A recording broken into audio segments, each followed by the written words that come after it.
नमस्कार दोस्तों, career विदात channel में आपका स्वागत करता हूं। मैं आशुतोष श्रीवास्तव आपके समक्ष एक नया वीडियो लेकर उपस्थित हुआ हूं दोस्तों, जो कि जूनियर असिस्टेंट 2019 की डीवी से संबंधित है। दोस्तों, इस वीडियो में हम लोग चर्चा करेंगे कि जूनियर असिस्टेंट 2019 का डीवी कब से कब तक आयोजित किया जाएगा, कितने अभ्यर्थियों को बुलाया गया है और क्या क्या डॉक्यूमेंट आपको ले जाने होंगे जिससे आपको बाद में समस्या ना हो। ठीक है दोस्तों, तो चलिए चर्चा प्रारंभ करते हैं। जूनियर असिस्टेंट 2019 का डीवी, देखिए दोस्तों, सबसे पहले नोटिस आपके सामने मैंने शो किया हुआ है, जिसमें आपको देखिए अंडरलाइन करके मैंने दिखाया भी हुआ है दोस्तों कि 6405 अभ्यर्थियों को सफल घोषित किया गया है। इसके अतिरिक्त दोस्तों देखिए, दिनांक 8 फरवरी 2022 से लेकर 30 अप्रैल 2022 तक 2 पालियों में, प्रथम पाली आपकी कब तक है, सुबह 10 बजे से, और द्वितीय पाली आपकी है सुबह दिन में 1 बजे से। उत्तर प्रदेश अधीनस्थ सेवा चयन आयोग, पिकअप भवन में, तृतीय तल, विभूति खंड, गोमती नगर, लखनऊ स्थित कार्यालय में आपका डीवी आयोजित किया जाएगा। ठीक है दोस्तों, तो ये रहा आपका डीवी की जानकारी। इसके संबंध में एक वीडियो मैंने शाम में बनाया था, आपको जानकारी मिल भी गई होगी। ठीक है दोस्तों, तो अब हम लोग चर्चा कर लेते हैं दोस्तों कि क्या क्या डॉक्यूमेंट जो है वो रिक्वायर्ड होंगे, जो हमें ले जाने होंगे। सबसे पहले दोस्तों, अगर आप लॉग इन करेंगे अपने पोर्टल पे अपना रजिस्ट्रेशन नंबर वगैरह डाल के, तो आपको क्या दिखेगा, आपको दिखेगा एक लेटर। इस तरीके का आपको एक लेटर दिखेगा। देखिए, अभिलेख सत्यापन पत्र आपको सबसे पहले देखने को मिलेगा। ठीक है दोस्तों, यहाँ पे आपका नाम होगा, आपके पिताजी का नाम होगा, और यहाँ पे आपकी विज्ञापन संख्या है, और आपका कब डीवी होगा, सुबह 10 बजे, ये आपको इसमें दिखाया गया है। और ये देखिए, एग्जाम का नाम भी आपका दे दिया है, junior assistant general recruitment competitive examination 2019। ठीक है दोस्तों, तो ये आपका एग्जाम का नाम भी देखिए शो कर दिया है। ठीक है दोस्तों, अब आते हैं, देखिए अब आते क्या है, क्या क्या डॉक्यूमेंट। देखिए पॉइंट नंबर 2 आपके लिए महत्वपूर्ण है दोस्तों। पॉइंट नंबर 2 में क्या कह रहा है, विस्तृत आवेदन पत्र, डिटेल्ड एप्लीकेशन फॉर्म आपको ले जाना है। उसके बाद प्रमाणीकरण प्रपत्र, अटेस्टेशन फॉर्म ले जाना है। फिर देश इंडेक्स का पत्र, इंडेक्स कार्ड आपको ले जाना है।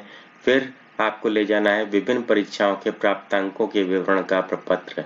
ठीक है दोस्तों, डिटेल्स ऑफ मार्क्स फॉर्म, ठीक है, ये आपको ले जाना है। इसके बाद दोस्तों हम लोग देखेंगे को डाउनलोड करके पूर्ण रूप से भरें। इतना डॉक्यूमेंट हमें ले जाना है, इसके बारे में एक एक करके इंडिविजुअली हम लोग देखेंगे। ठीक है दोस्तों, तो ये सबसे पहले आपका ये अभिलेख सत्यापन पत्र हो गया, ये आपको देखने को मिलेगा। ठीक है दोस्तों, इसका डेट भी आप देखिए दोस्तों, यहाँ पे क्या डेट है, 1 फरवरी 2022 का जारी किया गया है। ठीक है दोस्तों, ये क्या है, ये आपका रजिस्ट्रेशन नंबर है, और ये आपका क्या है, ये आपका रोल नंबर है। ठीक है दोस्तों, ये रजिस्ट्रेशन नंबर, ये रोल नंबर। ठीक है, इसके बाद दोस्तों देखते हैं नेक्स्ट हमारा जो है एप्लीकेशन फॉर्म जो है। एप्लीकेशन फॉर्म के लिए दोस्तों सबसे पहले हम लोग देख लेते हैं कि क्या क्या चीजें हमें इसमें भरनी है। दोस्तों देखिए, एप्लीकेशन फॉर्म में अगर आप खोलेंगे तो सबसे पहले देखिए हेडिंग में आपको दिख जाएगा आवेदन पत्र। ठीक है दोस्तों, अब आवेदन पत्र अगर आप देख लेंगे तो उसके बाद देखिए यहाँ पे क्या दिया है, इसमें विज्ञापन संख्या।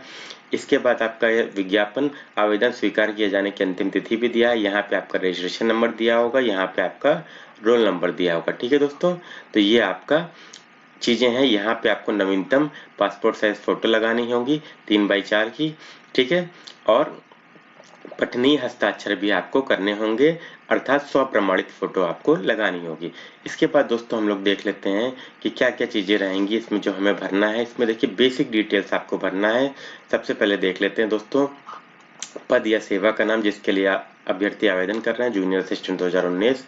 अभ्यर्थी का नाम हिंदी और अंग्रेजी में, अभ्यर्थी के पत्र व्यवहार का पूरा पता, पता परिवर्तन की सूचना पंजीकृत डाक द्वारा आयोग को भेजना है। अगर आपका पता परिवर्तित हो गया जो आपने फॉर्म में भरा था उससे, तब आप सूचना देंगे। अगर नहीं हुआ है तो कोई आवश्यकता नहीं है। इसके बाद ग्राम या नगर का आपको देना है डिटेल, फिर जन्म तिथि आपको देना है, फिर आपको अभ्यर्थी के पिता या पति का नाम, महिला अभ्यर्थी है तो पति का नाम, और वैसे पुरुष अभ्यर्थी है तो पिता का नाम। ठीक है, ये सारा डिटेल आपको प्रोवाइड करना है। 7वें नंबर पे आप देखिए, क्या अभ्यर्थी या अभ्यर्थी के पिता अथवा अधिवास से भारतीय नागरिक हैं, तो हाँ आप जनरली सभी भारतीय नागरिक हैं तो आप यहाँ देंगे, नहीं तो आप आवश्यक प्रमाण पत्र भी संलग्न करेंगे। इसके बाद 8वें नंबर पे देखिए क्या कह रहा है दोस्तों। 8वें नंबर पे देखिए, विज्ञापन में उल्लिखित किसी प्रकार का आरक्षण चाहते हैं तो हाँ में उत्तर दीजिए, नहीं तो नहीं में उत्तर दीजिए। ठीक है, तो ये आरक्षण के लिए है, इसको आप लोग डिटेल देख लीजिएगा। इसके बाद दोस्तों देखिए क्या कह रहा है फॉर्म में। इसके बाद फॉर्म में आपसे पूछ रहा है 9वें नंबर पे, आप क्या विवाहित अभ्यर्थी हैं? तो अगर हैं तो हाँ करिए, नहीं तो आप नहीं करिए। ठीक है दोस्तों। इसके बाद 10वें नंबर पे दोस्तों देखिए, सभी शैक्षिक या प्राविधिक परीक्षाओं जिसमें अभ्यर्थी उत्तीर्ण है उनका पूरा विवरण आपको देना है। तो इसमें देखिए दोस्तों, इसको ध्यान से देखिए, ये महत्वपूर्ण है। सबसे पहले आपको क्या देना है, हाई स्कूल का विवरण देना है, यहाँ पे विषय, फिर आपको श्रेणी, फिर वर्ष, फिर प्राप्तांक, फिर प्रमाण पत्र संख्या और प्राप्त विशिष्टता का विवरण। फिर आपका दोस्तों आता है इंटरमीडिएट। ठीक है दोस्तों, फिर आपका आता क्या है इंटरमीडिएट। इसके बाद आपका आता है स्नातक, फिर आपका आता है स्नातकोत्तर, फिर आपका आता है अन्य डिग्री या डिप्लोमा अगर आपके पास है तो। ठीक है दोस्तों, इसके बारे में आपको जानकारी देनी होगी। इसके बाद दोस्तों देख लेते हैं नीचे क्या कह रहा है। नीचे कह रहा है 11वें पॉइंट पे, 11वें पॉइंट पे कह रहा है आपका खेलकूद। खेलकूद का अगर आपका क्या है, शारीरिक व्यायाम में आपका कोई सर्टिफिकेट है तो आप उसको संलग्न कीजिए, और नहीं है तो कोई दिक्कत नहीं है। अब 12वां पॉइंट दोस्तों जो है, देखिए क्या कह रहा है, अभ्यर्थी अपने विगत या वर्तमान नियुक्तियों का पूर्ण विवरण नीचे दें। इसमें क्या है दोस्तों, जो अभ्यर्थी जॉब में है या पहले जॉब कर चुके हैं उनको उसका विवरण आपको यहाँ पे देना है। ठीक है दोस्तों, तो यहाँ पे आप वहाँ पे विवरण देंगे। अगर आप जॉब में नहीं है तो आपको ये खाली छोड़ देना है। ठीक है दोस्तों। इसके बाद आप देखिए दोस्तों 13वें नंबर पे क्या है, 13वें नंबर पे आपका दे दिया है, अभ्यर्थी विज्ञापित अनिवार्य अधिमानी अर्हताओं से संबंधित निम्न विवरण दें। तो सबसे पहले आपको क्या करना है, अनिवार्य योग्यता जो है उसका भी आपको प्रमाण पत्र लगा देना है। ठीक है दोस्तों। अधिमानी मतलब प्रेफरेंशियल क्वालिफिकेशन, आपको प्रदत्त प्रमाण पत्र उसका भी लगाना है। इसके बाद 14वें पॉइंट पे दोस्तों देखिए क्या है, टेरिटोरियल सेना में कम से कम 2 वर्ष अगर आपने सेवा की है तो हाँ करिए, नहीं तो ना करिए। दूसरा आपका है एनसीसी का बी सर्टिफिकेट अगर प्राप्त किया है तो हाँ दीजिए। ठीक है दोस्तों। और इसके बाद 15वें पॉइंट पे दोस्तों क्या है, अगर आपका कोई भी केस आपके ऊपर चल रहा है तो उसका विवरण दीजिए। किसी राज्य लोक सेवा आयोग द्वारा अगर आपको डिबार किया गया तो उसका विवरण दीजिए। और अगर राजकीय सेवा से आपको पदच्युत किया गया है, निकाला गया है, तो उसका भी आपको विवरण यहाँ पर देना होगा। ठीक है दोस्तों, तो ये आपका 15वां नंबर का पॉइंट हो गया। ठीक है। अब आते हैं दोस्तों, देखते हैं 16वें नंबर पे। तो 16वां पॉइंट क्या कह रहा है, 16वां पॉइंट को देखते हैं। 16वां पॉइंट दोस्तों देखिए क्या कह रहा है। 16वां पॉइंट में आवेदन परीक्षा शुल्क के निमित्त जमा की गई राशि का पूरा विवरण दीजिए। यहाँ आपको पूरा उसका विवरण भी देना है जो आपने शुल्क जमा किया था। इसके बाद 17वें पॉइंट पे दोस्तों देखते हैं, अभ्यर्थी अपने चयन के संबंध में आयोग को कोई विशेष अर्हता अनुभव देना चाहें तो ऊपर दिए गए स्तंभों में ना आया हो तो यहाँ पे अलग से आप उसको मेंशन कर सकते हैं। ठीक है दोस्तों, तो ये मेंशन कर दीजिए आप। इसके बाद दोस्तों अभ्यर्थी द्वारा घोषणा, यहाँ पे अपना नाम लिखिए और इसके बाद सारी चीजें करके यहाँ हस्ताक्षर कर दीजिए। पूरा पता लिखिए, यहाँ पे दिनांक डालिए, यहाँ पे स्थान लिखिए। ठीक है दोस्तों, ये आपका एप्लीकेशन फॉर्म हो गया। ठीक है। अब हम लोग देखते हैं दोस्तों, इसके आगे जो अगला फॉर्म है, मार्कशीट का जो फॉर्म है, मार्कशीट के फॉर्म में देखते हैं दोस्तों मार्कशीट का फॉर्म क्या कह रहा है। ऊपर आपका क्या कह रहा है दोस्तों, यहाँ पे मेंशन है आपका रजिस्ट्रेशन नंबर, फिर आपका यहाँ पे है रोल नंबर। ठीक है दोस्तों, तो रजिस्ट्रेशन नंबर, रोल नंबर आपने देख लिया। इसके बाद दोस्तों हम लोग देखते हैं, क्या देखेंगे हम लोग देखते हैं कि क्या क्या डिटेल हम लोगों को इसमें भरनी है। ठीक है दोस्तों, तो सबसे पहले दोस्तों देखिए यहाँ पे क्या कह रहा है, विभिन्न परीक्षाओं हाई स्कूल से लेकर में श्रीमती कुमारी द्वारा प्राप्तांकों का विवरण आपको इसमें देना है। ठीक है दोस्तों, तो सबसे पहले प्रारंभ कहाँ से करेंगे, देखिए यहाँ पे हाई स्कूल की परीक्षा है, फिर आपकी इंटरमीडिएट की परीक्षा है, फिर आपकी स्नातक की परीक्षा है, फिर आपकी स्नातकोत्तर की परीक्षा है। ठीक है दोस्तों, तो ये इन परीक्षाओं का विवरण आपको यहाँ पे प्रोवाइड करना है। पहला कॉलम है प्राप्तांक का, दूसरा कॉलम है पूर्णांक का। और देखिए कैसे विवरण देना है, जैसे एग्जाम्पल के लिए हाई स्कूल का प्रमाण पत्र है या एग्जाम है तो इसमें जो जो विषय है उनके बारे में यहाँ पे आपको देखिए, यहाँ पे कॉलम भी बना दिया है। आपको जो है यहाँ पे सब्जेक्ट्स भी दिए हैं, हिंदी, अंग्रेजी, मैथ। इसके बाद जो 3 सब्जेक्ट अतिरिक्त हैं वो आप यहाँ पे प्राप्तांक लिखिए, यहाँ पे आपको बगल में पूर्णांक भी लिखना है। ठीक है दोस्तों, तो इसी प्रकार इंटरमीडिएट का भर दीजिए यहाँ पर, फिर पूर्णांक भर दीजिए, फिर यहाँ स्नातक भर दीजिए, जिसके पास है यहाँ भर दीजिए, ठीक है। और एमए जिसके पास है स्नातकोत्तर, वो यहाँ पे भर सकता है, ठीक है दोस्तों। अन्य कोई परीक्षा है तो वो यहाँ भर सकता है, ठीक है दोस्तों। सिमिलरली यहाँ पे आइए दोस्तों, यहाँ पे देखिए क्या योग दिया है, यहाँ पे आपको अपने अंकों का योग प्रदान करना है, हाई स्कूल, इंटर, ग्रेजुएशन और पोस्ट ग्रेजुएशन, ठीक है। यहाँ पे अपना क्या कीजिए, यहाँ पे अपना साइन कर दीजिए, ठीक है दोस्तों। तो ये रहा आपका मार्कशीट का फॉर्म। इसके बाद दोस्तों जो हम लोग को लगाना है वो इंडेक्स फॉर्म लगाना है। इंडेक्स फॉर्म में देखिए सबसे पहले आपको दोस्तों दिख रहा होगा, सब आपके सामने बोर्ड पे मैंने आपको दिखाया हुआ है, देशक देशक प्रपत्र। देशक प्रपत्र क्या है, यहाँ पे देखिए इसका हेडिंग क्या है, इंडेक्स कार्ड, ठीक है दोस्तों। तो इंडेक्स कार्ड में क्या क्या चीजें हैं, देखिए कुछ नहीं है, ऊपर देखिए आपका क्या था, ऊपर मैंने आपको पहले बताया रजिस्ट्रेशन नंबर, और यहाँ पे क्या था, रोल नंबर, ठीक है।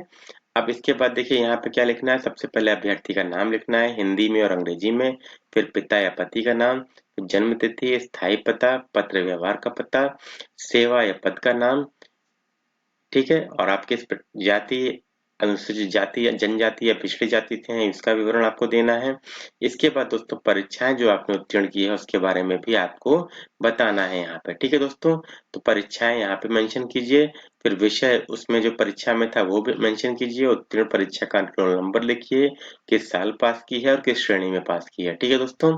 अब उसके बाद अगर आपके पास एक्सपीरियंस है तो वर्तमान, विगत या वर्तमान नियुक्तियों का विवरण आपको यहाँ पे देना है, कब से कब तक आपने काम किया, किस पद पर काम किया, नियुक्ति कॉन्ट्रेक्चुअल थी कि परमानेंट थी, और क्या आपका वेतन था, ठीक है दोस्तों।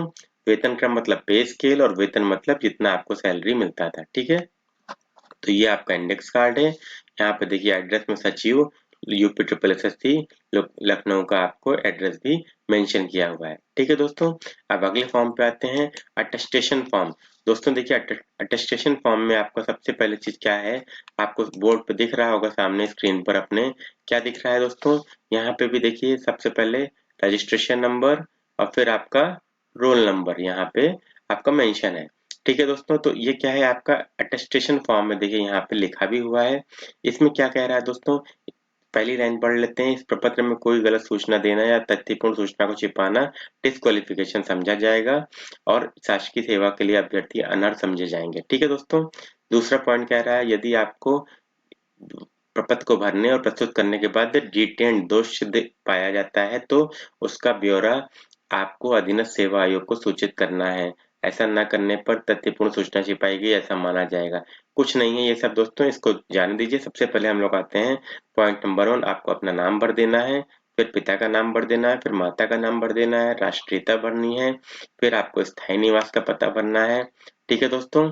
इसके बाद आते हैं यहाँ पे वर्तमान पता जो आपका है वो भरना है आपको, पत्र व्यवहार जिस पे कॉरेस्पॉन्डेंस होगा, फिर आपका आयु और जन्म की तारीख भर देना है, फिर शैक्षिक योग्यताएं। मत शैक्षिक योग्यता में ध्यान रखिएगा दोस्तों, ये अब उम्मीदवार को 15 वर्ष की आयु से शिक्षा प्राप्त करने के स्थान और स्कूल तथा कॉलेज में व्यतीत किए गए वर्ष आपको बताने हैं दोस्तों, 15 वर्ष से पहले नहीं। बेसिकली आप समझ लीजिए हाई स्कूल से आपको यहाँ पे क्या बताना है दोस्तों, यहाँ पे हाई स्कूल से लेकर हाई स्कूल, इंटर, ग्रेजुएशन, यही आपको बताना है, ठीक है दोस्तों। तो ये आप लोग मेंशन कर दीजिएगा। इसके बाद आते हैं पॉइंट नंबर 9 पे दोस्तों, अगर आपने क्या किया है, अगर आपने कहीं काम किया है तो आप वहां पे या पहले काम किया है या अभी भी काम कर रहे हैं दोस्तों, तो दोनों चीज केस में आपको यहाँ पे डिटेल देना है। तो यहाँ पे आपको उसका डिटेल भर देना है, ठीक है दोस्तों। और छोड़ने का कारण में आप सिंपल यही लिख सकते हैं दोस्तों, बेटर प्रोस्पेक्ट, हमें बेटर अच्छा फ्यूचर चाहिए था, इसके लिए हमने उसे छोड़ा। इसके बाद दोस्तों ये पूछ रहा है 10वां पॉइंट, अगर किसी न्यायालय द्वारा आपको गिरफ्तार, अभियोजित या निरुद्ध किया गया है तो इसके संबंध में आप उसको विवरण दीजिए यहाँ पर, और नहीं है तो इसको सीधे आप NA कर दीजिए, ठीक है दोस्तों यहाँ पे। इसके बाद आते हैं दोस्तों अगले पॉइंट पे, क्या कह रहा है, इस प्रमाणीकरण प्रपत्र को अटेस्टेशन फॉर्म को भरते समय आपके खिलाफ किसी न्यायालय, विश्वविद्यालय या किसी अन्य प्राधिकरण के समक्ष कोई वाद विचाराधीन है, कोई नहीं है तो NA कर दीजिए यहाँ पे भी दोस्तों, ठीक है दोस्तों। कुछ नहीं भरने की जरूरत है। अब यहाँ पे क्या कीजिए, अभ्यर्थी द्वारा घोषणा घोषणा में पढ़ लीजिए क्या क्या कह रहा है। ये यहाँ पे कुछ नहीं करना है, यहाँ पे अपना साइन कर दीजिए, पूरा नाम, पता, यहाँ पे दिनांक और स्थान, ठीक है दोस्तों, इसको फिल कर दीजिए। इसके अलावा दोस्तों देखिए जी, अभ्यर्थी रिजर्व कैटेगरी के हैं, ठीक है दोस्तों, रिजर्व कैटेगरी के हैं, और जो जिनको किसी भी प्रकार के आरक्षण का लाभ मिलना है तो उनको अलग से जो है अपना एक फॉर्म भरना हो, जो आपको मिला होगा वो भी फिलअप करना होगा और अपना सर्टिफिकेट भी लगाना होगा। ठीक है दोस्तों, जैसे डिपेंडेंट ऑफ फ्रीडम फाइटर्स हैं, ठीक है, और आपका जो है कोई स्पोर्ट्स सर्टिफिकेट है तो उसके संबंध में आपको जानकारी देनी होगी। आपको शेड्यूल ट्राइब या ओबीसी आरक्षण का लाभ लेना है तो उसका भी आपको प्रोवाइड करना होगा। ठीक है दोस्तों, इसके अतिरिक्त कोई भी जानकारी अगर आपको लगती हो तो आप कमेंट बॉक्स में कमेंट करके पूछिए, और वीडियो अच्छा लगा हो तो इसे प्लीज लाइक कीजिए, शेयर कीजिए और सब्सक्राइब कीजिए, ताकि ऐसे ही यूजफुल और इन्फॉर्मेटिव वीडियो बनाने का मोटिवेशन मेरे को प्राप्त होता रहे। उम्मीद करता हूँ वीडियो आपको अच्छा लगा होगा। अच्छा लगा हो तो प्लीज चैनल को सब्सक्राइब कीजिए और वीडियो को शेयर कीजिए और लाइक कीजिए। Thank you very much. Keep practising for the exam. Best of luck.